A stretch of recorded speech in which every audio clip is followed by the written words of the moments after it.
welcome everybody to SaaS Group Live AMA. With me today is Daniel, head of product at SaaS Group, and also we are joined. Oh, hey, you're already here. Wonderful. By Pius, co-founder of Subscribed and ex-product growth at Meta and Canva. And we will be talking about a really exciting topic today of product pricing monetization in SaaS. And the stage is yours, guys. You're the experts. So really happy to see you here. And can we go in with maybe a bit of longer, more in-depth introductions? Pius, let's start with you. Hi, Anna and Daniel. Nice to meet you here again. I'm Pius. I'm originally from Austria, but I have been living abroad for the last 12 years in San Francisco and Sydney. And yeah, as you mentioned, I used to work in product growth at Meta, and then I did it for Canva as well. And I had my own startup too, and now I'm working on my own startup again. So I'm quite excited to be here, and I'm definitely not the expert in pricing. I just happen to ride along with other people or many people who are experts too. And I'm happy to share any thoughts and insights today with both of you. That's perfect. Thank you so much. And Daniel? Yeah, sure. I'm Daniel. I'm, as Anna said, the head of product at Central SaaS Group. So I try to bring the almost 2 decades of product work I did in the past into SaaS Group and help our brands figure out product processes and help them with strategy and pricing decisions. And as pricing is often, I would say, kind of the easiest lever you can pull to up level a company, up level a product.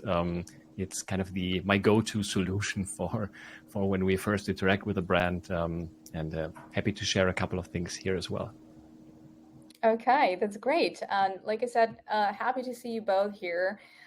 We've got quite a few questions that we want to discuss here. And I guess let's start, right? So the first question I wanted to ask is, what is kind of the history of SaaS pricing and the evolution of software pricing models? Pius, do you want to start with that? Yeah, I mean, I actually had to do some research around it, but thankfully, you helped me, and I also had some thoughts. I mean, when you look back in the history, when I was young, I'm not old already, I guess, everything was about the licenses. So people were like burning CDs and changing it. I mean, I wasn't burning, but I heard about it. And then at some point, everything moved to the subscription. Like, I think it was with the internet revolution. And then now, most recently, what I've been seeing is, at least with many SaaS companies, is having some sort of usage pricing as well, because now, particularly with AI, costs are increasing and value for customers. But somewhere these costs need to be brought forward. So I see a lot of, particularly in the AI creator space, usage-based pricing or mixed model of usage and subscription pricing. And now I feel like everything is changing again. It's getting like one dimension more complex.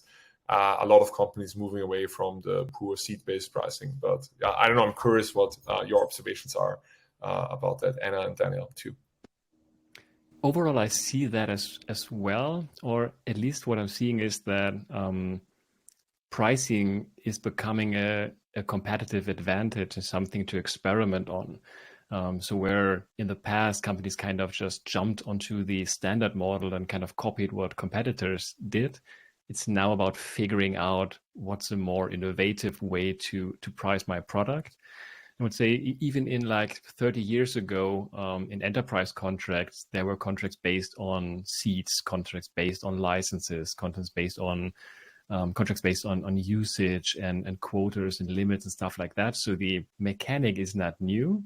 I think what we're seeing now is that people get more creative in applying them to SaaS products and making actual use of them. Okay, yeah, thank you. We also want to bring up here the impact of cloud inflation on SaaS. So could that be something that also affects pricing? Yeah, I mean, good point. I mean, there's some companies like 37 Signals where the founder is very clear they're moving away from the cloud back to the servers. And it reminded me of my father who had like servers somewhere stored at our home when I was young. I think there's this trend because obviously somewhere these calculations need to come from, and it's like physical space and the computers stand there. And I think it wasn't an issue before AI, before crypto. But now I think there's this thing where there are limited amount of chips that can be produced. There are also environmental concerns, which is different. But it becomes very clear that there are like physical limitations to how much output there can be. And it's also a resource question and energy question. Like, for example, Sam Altman invested in a nuclear energy company, for example. But right now what we're seeing is like inflation, particular for cloud. And I think the underlying drive is energy and shortage of raw materials and things like that. And that's definitely impacting SaaS companies as well, particularly if they are heavily relying on compute intensive things. I think CRMs are maybe less affected and other categories more. I'm not the expert, but I feel depending on the category, the impact could be quite huge. Okay, I think we have quite a good example of moving off the cloud at SaaS Group. Daniel, could you maybe talk a little bit more about that, and if in any way that also impacted the price at the end? Yeah. So I think the poster boy example of SaaS Group here is pre-render, and I think if I can actually disclose the kind of savings that we had, but I think it was something around 10% of revenue that we actually saved in cost by moving away from the cloud. So that's massive. I would say that pure cutting costs in terms of changing the environment doesn't usually trickle down into the actual pricing equation or the pricing model. So the price point for pre-render didn't get cheaper now that they have less costs. But what we are seeing, and that's a great point that Pius raised here, is that historically speaking, like the first price models way back in the 50s were like cost based. So you produce a product for $20, you can sell it for $22 to make a profit. Then came like margin based. How much margin do you want to make? Then we got competitor based pricing. And only lately we've been talking about value-based pricing. So for most SaaS companies, cost-based pricing was just ancient and never actually concerned, because it was always cheaper to produce this SaaS product than actually get revenue from it. But that's not true anymore. We've seen a lot of startups fail right now because they didn't calculate for the cost of their AI bill. So all of the sudden, cost-based pricing has its own stance again and needs to be factored in. I think that's kind of the biggest impact that we're seeing right now on pricing. Okay, thank you, Daniel. Let's move on to our next question. And well, I think everyone's kind of trying to figure out what is the best pricing out there. So what to pick? Subscription-based, usage-based, some kind of a middle ground, if it even exists. So, Pius, what's your take on it? You've done so many experiments. You should know a thing or two. Yeah, I mean, definitely if you can, my philosophy, and that's like personal, I guess, taste on my little experience, is keep it simple. Like as long as you can, as soon as you start expanding your product tiers, unless it's really, really required, things get more complicated. But that's like through a lens of Canva, where it's a different segment. I think for B2B, it's entirely different. But one of the, looking at the research, what actually works is up to $1 million of revenue. It is much more effective if you have just a subscription priced model. And for some reason beyond $1 million revenue, ARR, it becomes much more effective having a usage-based pricing. What this tells me is, or my interpretation of the study is that actually It's beneficial to move faster in the beginning if you just usage-based, if you just have a seat-based pricing. And then it will help you to keep things lean, make changes your price basically in maybe not at the most optimum. And later on, you move to, as Daniel, as you mentioned, like value-based pricing or usage-based pricing to maximize the benefits. But it requires, I think, more effort and tactics. That will be much more better later, definitely, than in the beginning. Okay, interesting. Daniel, what's your take on this? I'm pretty much aligned with this. I'm seeing the same thing. What I want to mention is that I think a good reason to not start with usage-based pricing is because it's hard to know like how to price usage without a larger customer base. So you basically just need some data to make better decisions in defining that pricing. Also, something to be aware of that, of course, usage-based pricing is always more fair, right? Because you get what you pay for. At the same time, it's just more complex. For a lot of scenarios, users actually don't know their usage up front. So it's hard to actually estimate what my bill will be. So it's not a one-size-fits-it-all solution. I would say value-based is always good, but I would always opt for the easiest to understand pricing model. And sometimes that's usage-based, and sometimes basing it on usage actually gets in the way and introduces too much complexity. Okay, I think it's right on point about how easy it should actually be for your customers. I just recently had this podcast with a founder who said they had their pricing based on the number of people that are using the tool, and at first it was just you tick the box and basically you go from 100 to 300 to 600, and people who would only need 150 or 120 seats would say, oh, but we're already paying for 300. This is kind of too much. And so they switched, all right? They made it completely flexible. And then, well, guess what? People were not very happy because then they had to actually calculate how many people exactly are using the product.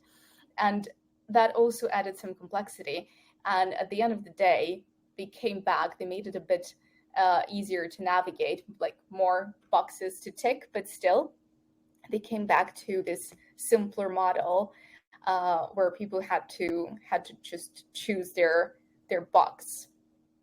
But it's great that you mentioned AI, and we had a podcast with Alex from Corley, and on our page, it's on saas.group's page, you can check his blog post about pricing, which is also really, really valuable. And we were talking about pricing AI products, and AI is a big boom, but nobody's really aware of how to price this because it adds a substantial cost if your product goes big and if the usage is essential. So what do you think? That there is not much data to base your research on as you would in any other B2B SaaS kind of company. So what's your approach? What would be your advice? Like how to get on pricing an AI tool, and especially a new AI tool? Pius, what do you think? Well, I'm quite excited about everything growth related. And I think this is a fantastic example of something new coming and understanding the value.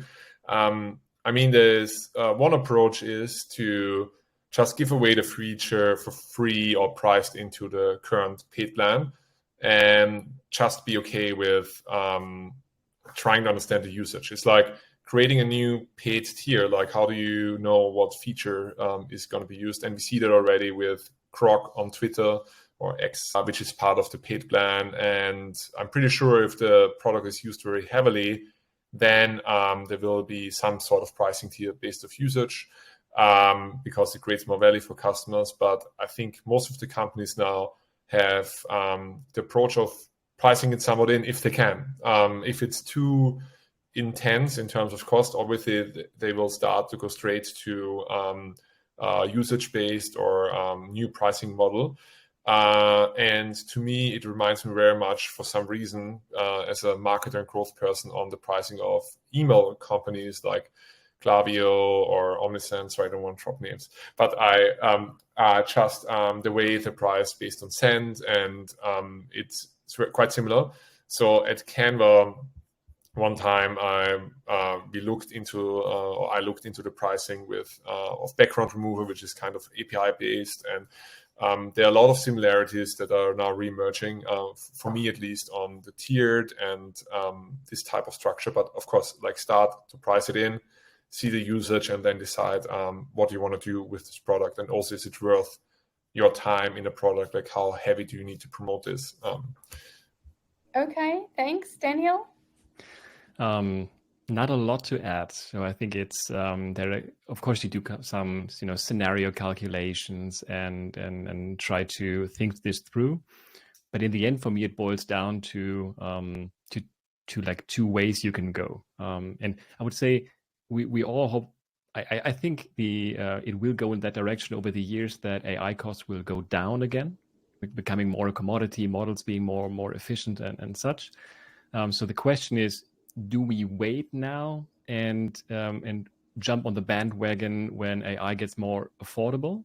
Not taking a big risk now. It also might mean just being left behind on this AI movement, or kind of make this leap of faith and see it as an investment into innovation and into being a forerunner, which sometimes means that you're not making real money from the first couple of phases in investing into an AI, but building a position in the market where you can capitalize better on lowering costs in the future, where you have that existing user base. So I would say, basically, I see these two decisions, or this decision, to be made upfront. So, since Pius, you have already mentioned some of your experience at Canva, and I think everyone's very curious, how Canva worked with their pricing models, and what they did to come to a point that they have right now. So could you maybe share some of the experiments and some of the hacks that allowed Canva to increase their revenue through price change?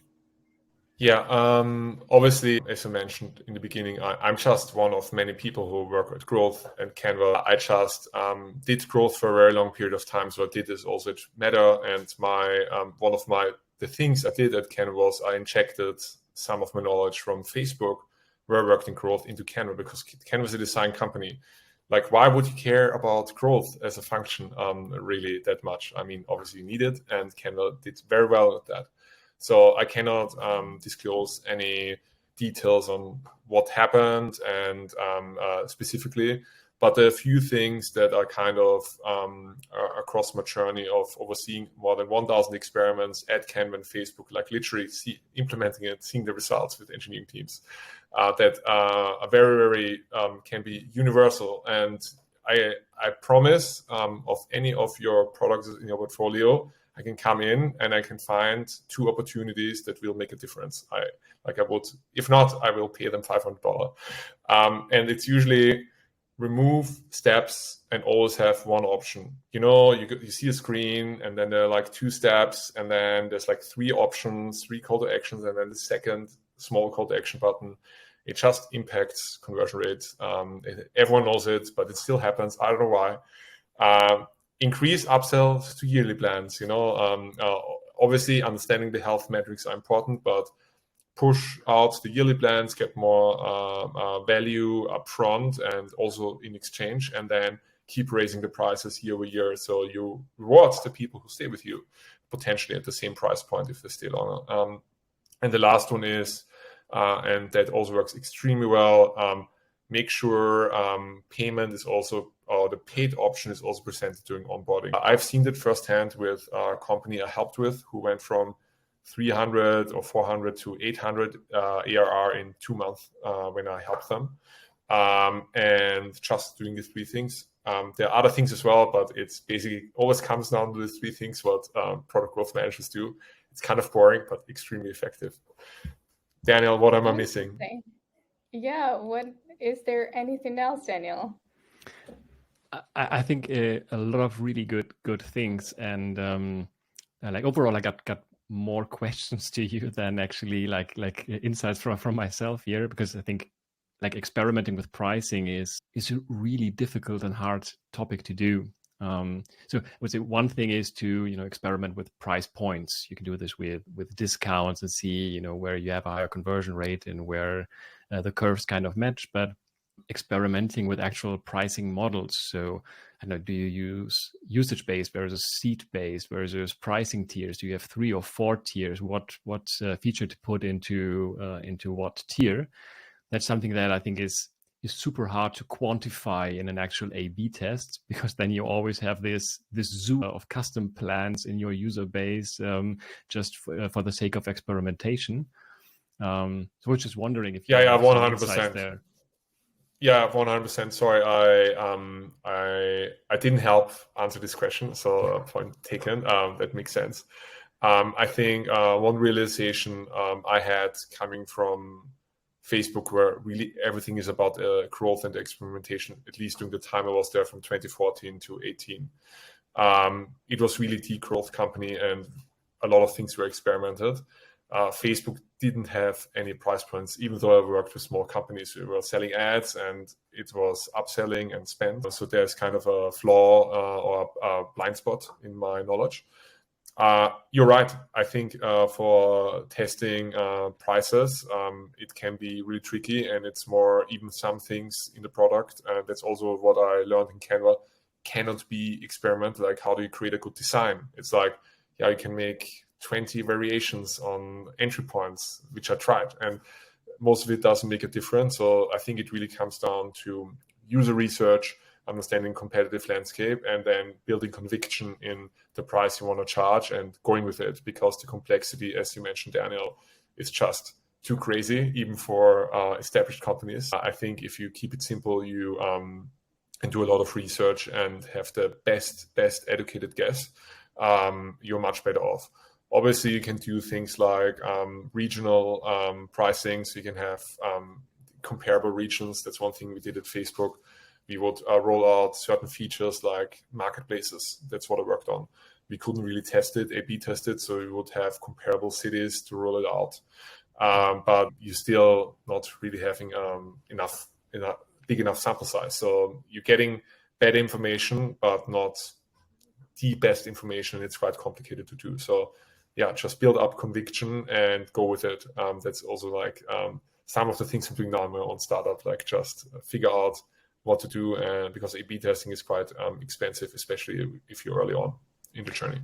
Something that I'm seeing and where I would love your insight as well, is that for a lot of companies, pricing kind of belongs to the website, so it belongs to the marketing or growth team, whereas onboarding a product belongs to the product team. And there's at least a felt disconnection between those two. So and I think they kind of belong, that the interface where it belongs together, right? So the positioning of the pricing and the expectation you raise on your pricing page influence your conversion rates in the onboarding funnel, and what steps users take, and what buttons they jump onto and stuff like that. There's a direct connection, but we often try to experiment with them and influence them in silos, where the marketing team tries to experiment with the pricing page, and on the same time product is trying to figure out a new onboarding design without actually like combining those two efforts. I'm just laughing because you remind me of a story which I cannot share about that. It's really exactly what you mentioned. But as a product and growth manager, so I worked on authentication and then also the main landing page, the logged homepage. So how should I say it best? So it's kind of a war of philosophies, or like a crash of philosophies. I felt like often I was in the middle of everyone wanted something different. It's not just marketing, it's also within marketing. It's like everyone, like every person in the company has a different, or every person on the planet has different needs on the pages they visit, even in the product. But in the product, you can say, it's lots of users, but on the page, you see it, investors see it, or the stakes are always high. I don't have a good answer because, unfortunately, I'm not very good in these things. I would always say, let's figure it out, deprioritize it if I felt it was wrong. But I think that's the way to do it. I think if you own an area, you need to collaborate, obviously, and work with others. But also you need to have your point of view and defend it, even though if you're wrong, you're like, okay, fine, I'm wrong, let's do this. I think you need to, how should I say, in hindsight, it's easy to say roll with the punches and figure.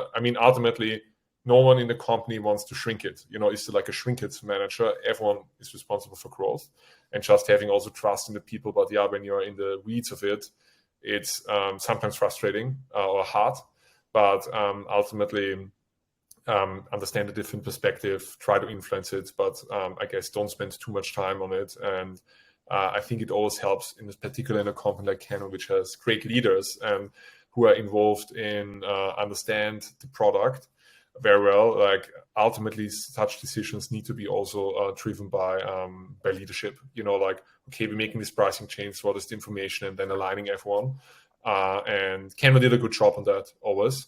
But I think that's kind of the hard part if the organizations get bigger, because if no one really cares, and everyone is operating too much silos, it usually means for some reason they are like empowered too independently. And I think everyone kind of needs to come together, and one of a few people only need to make the decision for that and decide it and roll it out, I think, for this type of thing. Point. Being informed to make it simpler. What about saas.group, Daniel? Like how is it done at saas.group? Are we making a united decision throughout a few departments, like what is going on with the price, or is there a different approach? Well, I'd say we have all of those scenarios at some point. Basically, the reality is that oftentimes when we acquire a company, the pricing is kind of still the original pricing we that was established like 7 years ago, and perhaps there have been a couple of price point raises along the way, and they built a couple of features and thought, we'll put it in the basic plan or the premium plan, but that's about what happened in terms of pricing. And so I would say naturally pricing is not always seen as a lever in our products. So this silo doesn't seem, or this working in silos doesn't seem like an issue, because if the pricing doesn't really change, why would you care that much? If you actually want to make a bigger jump, I think you need to work together. You need to combine that stuff and have those people work together. And that's one of the first things that we actually do when acquiring a company. We go in there and try to build those connections, to connect the dots and make people aware of the magic that can happen when growth, marketing, and product work together, and you see pricing models as more than just a number before a dollar sign. Okay. Well, and since you mentioned, the companies that we buy, and also, well, not just companies in our portfolio, but something that I've noticed after interviewing quite a bit of founders is that a lot of companies, a lot of teams are kind of afraid of changing pricing. It's always a very kind of shaky ground. So I've heard stories of companies not changing their prices ever. So they've been around for 7 years and they're profitable and they're growing, but the price is the same, even though the product is not the same anymore. There is ultimately a lot more value, bigger clients, but for some reason, grandfathering is like all they do, right? And even if they are thinking about changing the price eventually, there is always a bit of a concern, like how much of grandfathering can you do? What is the best kind of timing to give people to decide if they want to move to this new pricing or they want to move on, if it makes sense for them? So what do you think about grandfathering? Is it any good? Is there a magic number of days, months, years that you can give your customers to move on from that old pricing, and how to communicate, the value that was actually added through those years and is being added continuously to justify the price change. Yeah, I kind of want to give the consultant answer of it depends. So I would say that there are no really magic numbers involved. Let's wrap it up. At the same time, I don't think grandfathering prices in the long run is a good idea. And what I'm also seeing is that the churn you expect by raising prices or putting existing customers into new pricing tiers is always a lot less than you expect. So there's always this doomsday scenario of losing half of our customers when going into the next move. And you send out this email that you've been crafting for 3 months and trying to figure out how to communicate it. In the end, people usually skim like the first 2 sentences. 3 out of 1,000 customers actually read the whole thing and might contact support for some other questions. And you see, 1 to 5% churn tops.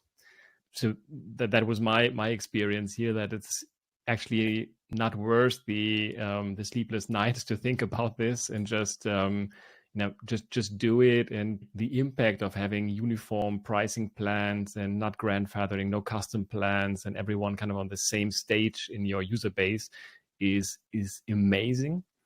What I would say is I would be aware of cohorts.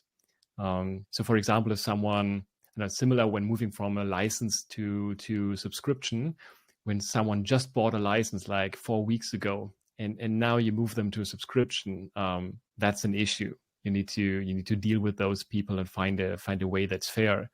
But if someone bought a license 5 years ago, I wouldn't even bother thinking about this, right?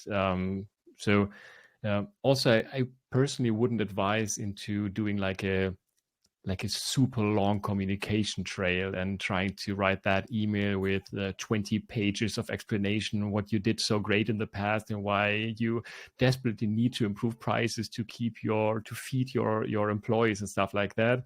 It's just, hey, there's a change. We are going to raise prices by 20%. You're going to be bumped up in the next plan in 4 weeks. Here are the last 3 features we released. So happy to have you as a customer. Reach out to you if you have questions. That's kind of all it takes.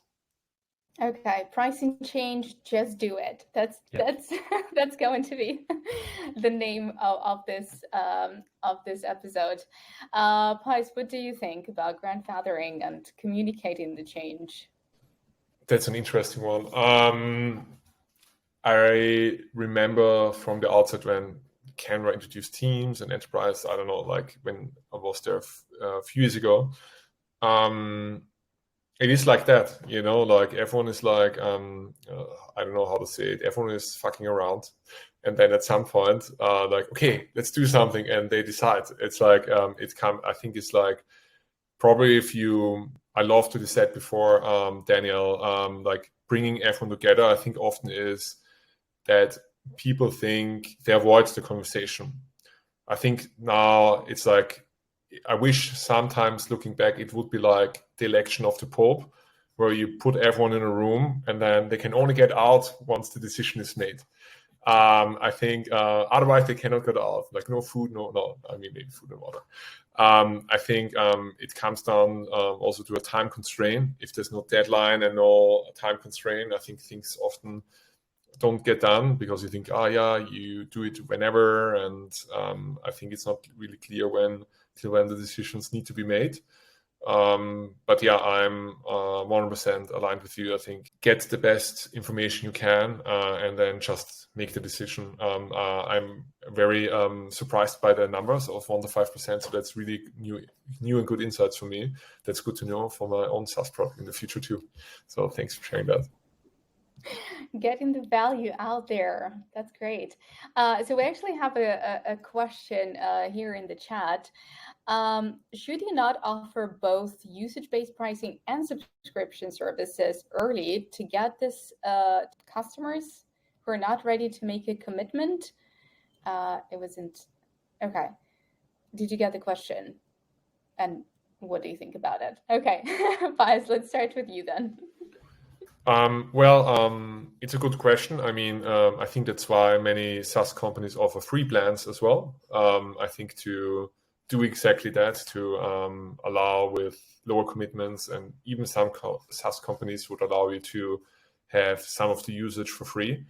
I think if you actually was thinking in this conversation, it would be great if there would be a SaaS company that makes usage-based pricing easy for early companies. But yeah, I think it comes down if you want to launch an app and you can pick iOS, Android, desktop, usage-based, paid, is if you can pick all the different dimensions on how you can cut your customers to launch and go to market. For example, Figma released very late another app on the phone. Like for the longest time, there was only a view screen. It really comes down to cost and complexity, because as soon as you have this new thing, you need to think about the development process and how to maintain it and how to think about those users. So definitely ideal world have usage-based and the normal tiered pricing. But I think in reality, it's all about prioritization. So is it, if you have a lot of growth, like OpenAI had, or these type of companies, which are really, really outliers, then it makes sense to do that very early on. But in most cases, I think it's just a question of prioritization and whether it can be done versus other things. How do you see that, Daniel? I'm just trying to wrap my head around the question still, because it might be just in my head, but I'm not seeing this as a either or question. I think it's more of a spectrum. And like for most companies, I would say you design tiers based on usage quotas, which essentially puts you into usage-based subscription, right? So because actually being like completely 100% usage based would mean someone that sends out 1,000 emails pays a different price that someone sends out 999 emails. That would be 100% usage based pricing, which brings like all of these things, making it complicated to calculate, to you need to have the invoice every month being completely calculated on that usage, and customers will phone you for like every variation in there they weren't aware of. The other end of the spectrum is you don't care about usage. You have 3 feature tiers and that's about it. But there's a spectrum in between. So I think you can have both. What sparked an interesting thought for me was when you said, about the free tier, and I would say for me personally, the free tier is not really part of the pricing model. It's rather an acquisition instrument to widen the funnel. But something that I've been advocating for quite a long time is to have a trial that's quota based, so not a time based trial. I think that's a great way to also make use of usage to kind of speed up a process, or to get into more data from users. And not an example from our group, but a couple of years back for a company, we introduced and a competitor of Jira was, I can't even remember the name, and it changed back then. But the idea was you get like the first 2,000 entities for free, like an entity being a user story, an epic, a bug, something like that. I think, well, that's amazing. That's kind of a lot. But every comment, every bug, every ticket was like an entity. So after like 3-4 months, we hit that quota, and then we needed to move on into a paid plan. But once you have 2,000 tickets in a system, you don't just throw it away and go to a competitor. So there's a lot of lock-in being created by that usage. I think for some companies that's a model that's completely underutilized. They think of, we have a free plan, or we have a free time-based trial, and after that you kind of need to make the jump into usage-based or subscription. But having a quota-based trial for some business model, for some products, makes a ton of sense to me, and I see this rather rarely. I think that was a great point. Thank you, Daniel, for sharing that. I think you're absolutely right. It is underutilized, but it's great that you mentioned, the like how sticky the product becomes, like once you introduce that kind of model. And we also just recently had an M&A about churn, and how pricing sometimes becomes that reason for customers to churn. So pricing and churn is something that you have to figure out and kind of pair together to look at. So what do you think founders or teams or whoever is in charge of pricing at the company can do if pricing becomes that reason for customers to churn? Like what could you offer them? Do you immediately give them a discount? Do you try to hold them back with something else? What could you give maybe a few examples of how to do it better? Pius? That's a good question. I think that so basically the question is what to do better around your own pricing if you see changes.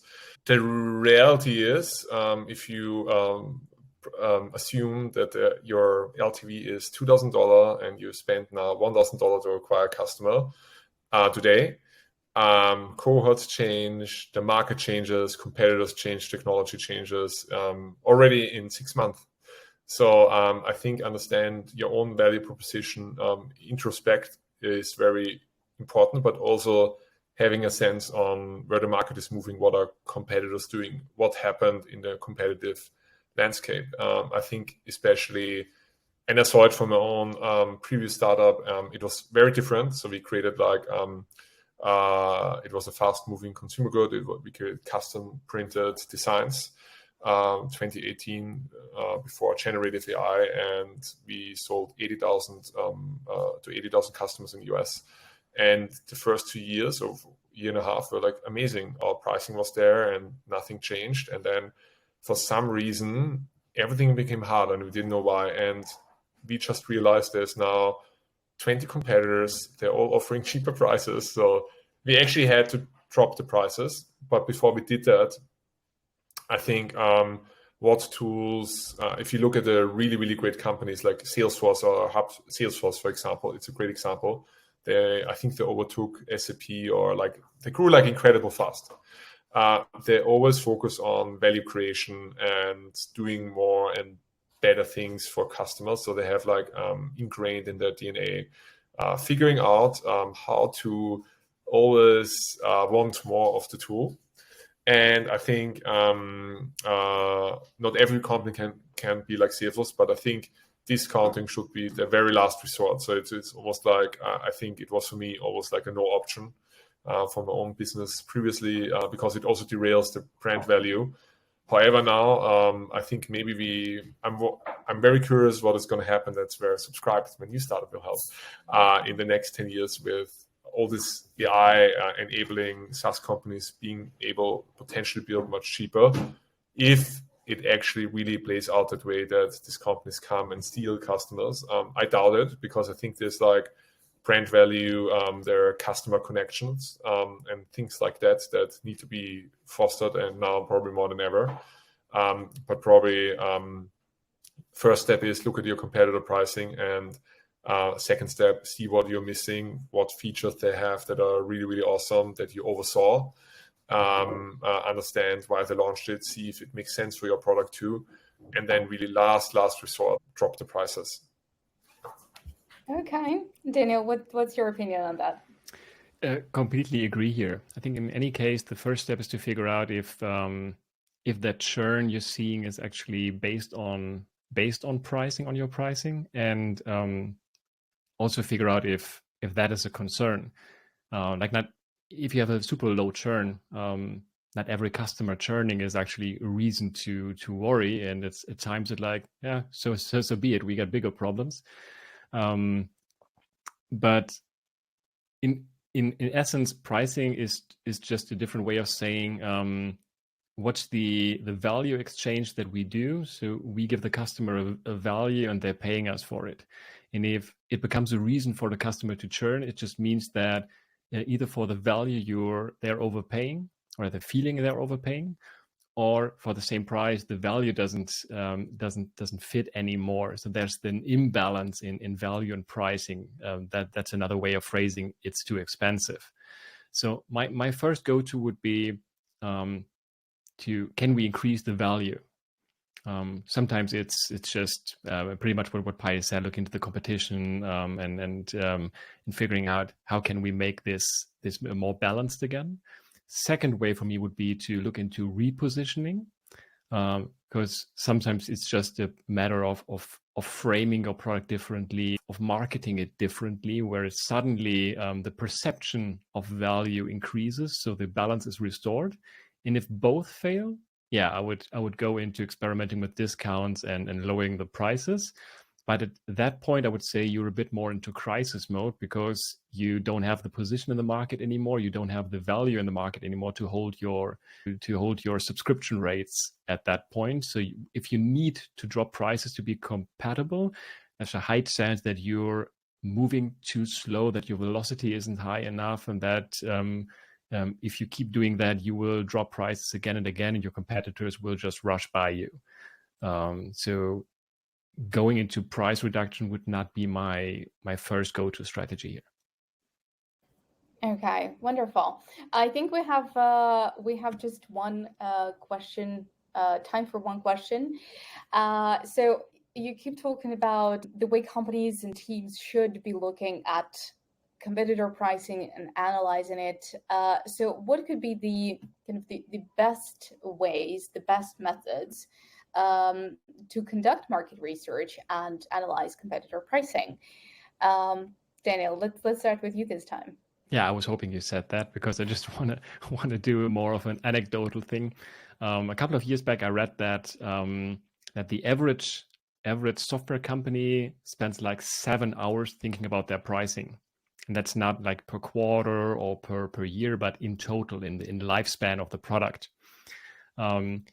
So the consequence for me is that if you think about redoing your pricing and look into your competition, there's a very high chance that they're cooking only with water as well and haven't this figured out. And there might be someone sitting at their table looking into your pricing, trying to figure out what that means for them. So I'm honestly not a huge fan of competitive pricing, because we fall into this just replicating what the big ones are doing, and by that limiting our chance in innovating through pricing. So if everyone uses a seat-based pricing, perhaps that's exactly your chance to not do that and go with a usage-based pricing, because then you're not comparable anymore. You do your own positioning. You can frame it in a different way. I would rather use it as kind of a reality check. Whatever you come up with in your value-based pricing and figuring out what makes sense for your product and your user, what's the storyline in your head, what the drivers between pricing tiers and all of that, then do a reality check with the competition. If you look at those two products side by side, is there a good reason to choose yours? Does it appear to be too expensive for the value it's doing? But it's for me the second step in this, and not the starting point. I would not copy, I would not replicate. Might be getting inspired by the competition, but that's about it, I would say. Okay, it's not stealing, it's getting inspired. Pius, what's your take on this? Actually, I learned a lot here from you, Daniel, so thank you. But I'm in the middle of defining pricing for my own product now. And one of the things we did is obviously looked at competitors, and we realized it doesn't carry us very far because we're kind of for a different segment and different market. But one of my co-founders had a great insight. He worked at Speed Invest, and he focused on pricing and growing Series A companies, Series B. And so he did this very many times. So also generally much smarter than me. And he said, focus on outputs, not inputs. And it's like, what do you mean by that? Because we have kind of this platform where we collect the bank data and get it. And obviously we cannot limit that. We cannot limit people on connecting data points to our platform with pricing. That's kind of silly, because how can we ever create value for users then? So we're just in the process now on defining what these outputs are. It could be like dashboards, special insights that we generate based on the data we have. I mean, we're a different product. But that really made me realize, because that we actually have many different levels on defining our pricing, like much more than I thought. Because a lot of the things that I was offering for free, I now see, hey, they're actually valuable for the people, and they're also impacting retention. And since it's impacting retention, it's valuable because people are coming for this reason to our platform. So my personal learning in the last couple of weeks was understand what are your inputs and outputs, and really focus on your outputs for your product, like the value. I think what you described, Daniel. Yeah. All right, thank you so much.